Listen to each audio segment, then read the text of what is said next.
Hi guys, Crochet Connect here. Sorry it's been so long since I last did a video. I just haven't really had much crochet to show, so I didn't want to record until I had something substantial to show. I'm still working on that Afghan. It's been taking me a little while to work on because I can only really work on it when my daughter is napping.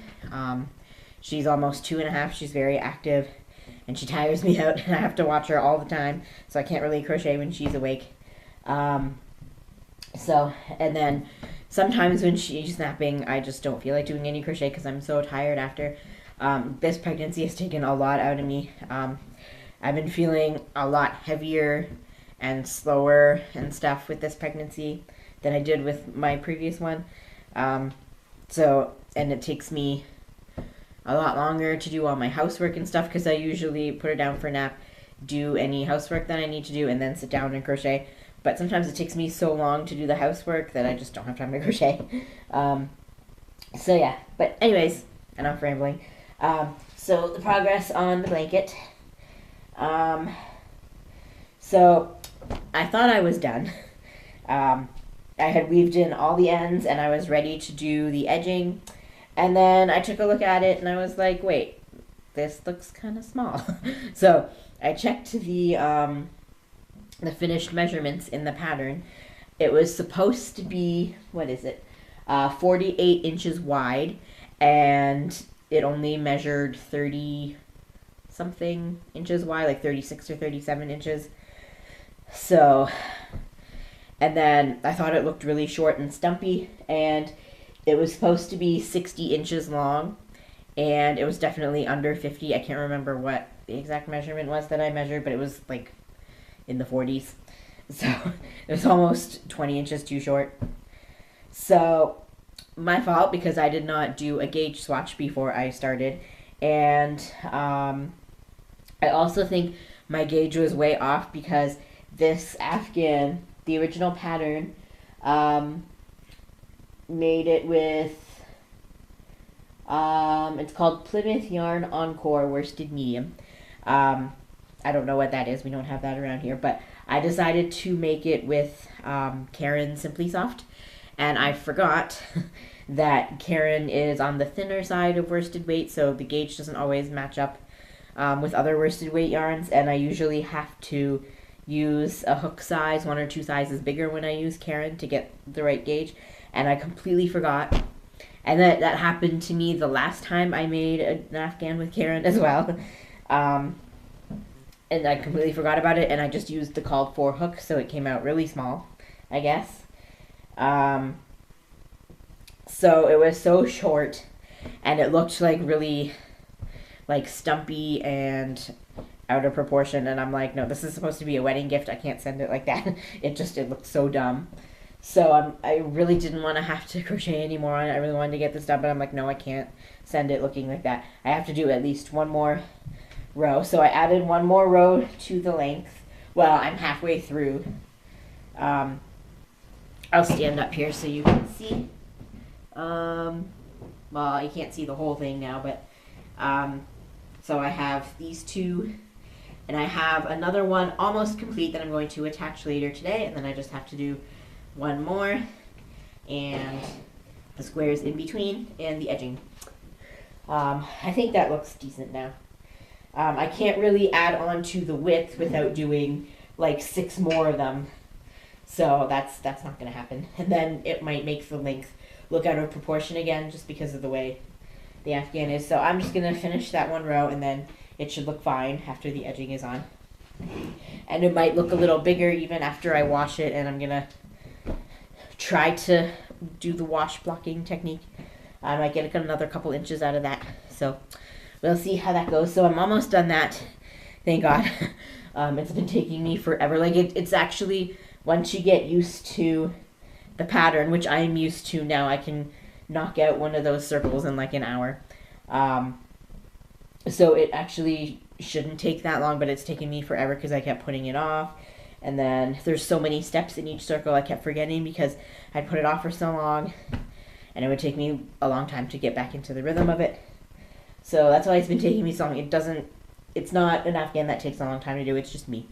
But yeah, so I'm almost done, and I will have to take a trip to the post office to get a shipping box because I'm going to ship this to my friend who lives in Toronto, which is about a 2-hour drive from where I live. And I don't have any boxes in the house right now that I can use for shipping, so I gotta go buy one. So that's another thing I gotta do. But yeah, so needless to say, I'm cutting it very close with my due date because I was hoping to have this done earlier in the year so I would have more time to crochet baby things before the baby comes. That's not gonna happen. I was going to make a stacking toy. Actually, the stacking toy I was going to make is in this magazine somewhere. I could probably, if I can find it quickly here, I can probably show it. I don't know where it is now. Talk amongst yourselves. Oh, here it is. I was going to make this little alien stacking toy. So it's a spaceship, and then you take the rings off, and there's an alien. But I don't know if I'm going to have time for that. I mean, she's not going to be able to use it for another few months, so I may still make it. But I do have that other stacking toy that I made for my first daughter that she doesn't really play with anymore, and it's now in the baby's room, so I guess that's enough. I guess we don't really need another one. If I have time, I'll make it, but I don't know if I'm going to have time. And there's also a sweater I want to make, and we need to make a stocking before Christmas, so that Santa has somewhere to put her gifts. It'll be kind of weird if she's the only one without a stocking. But yes, I'm going to try really hard to at least get a stocking done after I finish this blanket. And the sweater. The sweater shouldn't take too long. It would be really small. So yeah, so those are my future crochet plans. And I just have a couple of purchases to show. A few weeks ago, I went to a thrift store called Tilly's. If I'm not mistaken, they are part of the Value Village Savers family of thrift stores, maybe. If not, they're very similar. They do the same kind of thing with donating to charities or partnering with charities. And so at that thrift store, all paperback books or softcover books are one price, and all hardcover books are one price. And I was just flipping through, and I found this 200 crochet blocks for blankets, throws, and Afghans. And at first I wasn't going to take it because I need to cut down on buying books. I have way too many that I don't really use very often, and I don't really make blankets that often either. So I'm like, I don't know. But then it was only $2.99. Softcover books are $2.99, so I was like, I'm not gonna leave it. $2.99 is a pretty good price. So, and so there's tons of patterns in here for various squares. I figured it was a good reference to have. And there's also suggestions for mixing and matching various designs and colors. And there's a whole chapter on crochet techniques, so I just figured it would be a good resource to have. $2.99. I couldn't leave it, so there's that book. And then a couple weeks after that, I went to Value Village, and Value Village has dumb pricing on their books. They base their pricing on the original cover price. So if books are, I think it's, if the original cover price is over $12 or $15, then they charge $5.99. So this book was $5.99. It only has a U.S. cover price on it, but the Canadian one is obviously going to be more. So the U.S. price is $21.95, and so they charged me $5.99 for it, which I thought wasn't too bad. This is the Big Book of Crochet, featuring patterns from Crochet with Heart magazine, which was a magazine put out by the Red Heart Company, I think in the 90s, maybe late 90s, early 2000s. It didn't last very long. I think it only lasted 5 or 6 years maybe. I have a couple issues of it that I found at this pop-up used bookstore. And I really liked it, and then I saw this, and I'm like, oh, I have to have this, because Red Heart has good patterns. So, and there's a lot of good patterns in here that I really like. But when I got home and I actually took a thorough look through it, I found that there were several pages ripped out of it. In the baby section, no less. So, I forget how many pages. It was like, I think it was about 10 pages that were ripped out of it.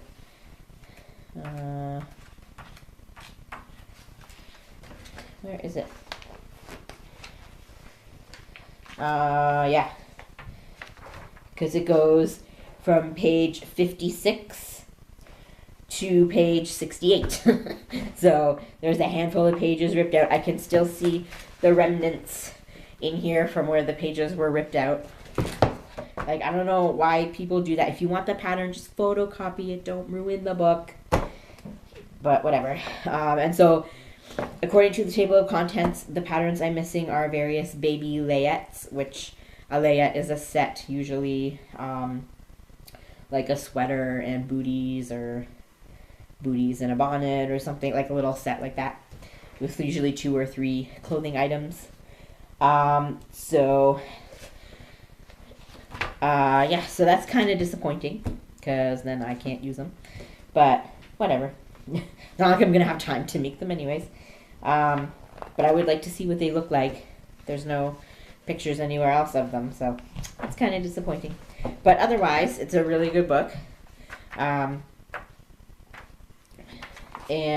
my favorite pattern in here that I do want to make at some point, I believe it's near the back.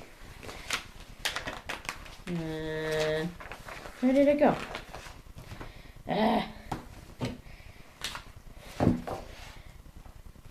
really should have bookmarked all this stuff so that I'm not wasting everybody's time. I'm sorry. I didn't think it was this far in. I thought it was closer to the back. Where is it? I can't find it.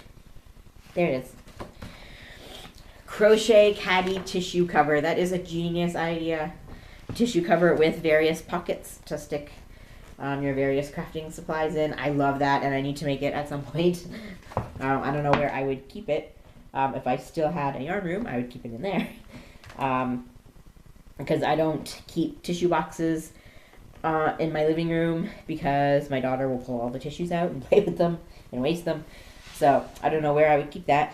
Or maybe I'll wait till my kids are a little older before I make that. But yeah, that is a genius idea. And there's a lot of nice clothing and various household items in here. So that was a good purchase, other than the missing pages. So yeah. So I guess that's all I have to talk about today. I rambled on a little too long, I think. But yeah. So I'm hoping to have that Afghan done within the next week or so. And when that is done, I will come back and show the finished product and show pictures of the next couple of things I plan to crochet. And yeah. So until then, I hope everybody's been having a good start to spring. Our snow is finally gone. The weather is still going from cold to really warm, back to cold. April here is crazy. But yeah, spring is definitely on its way. So I hope everybody's been having a good start to spring and a good week, and happy crafting.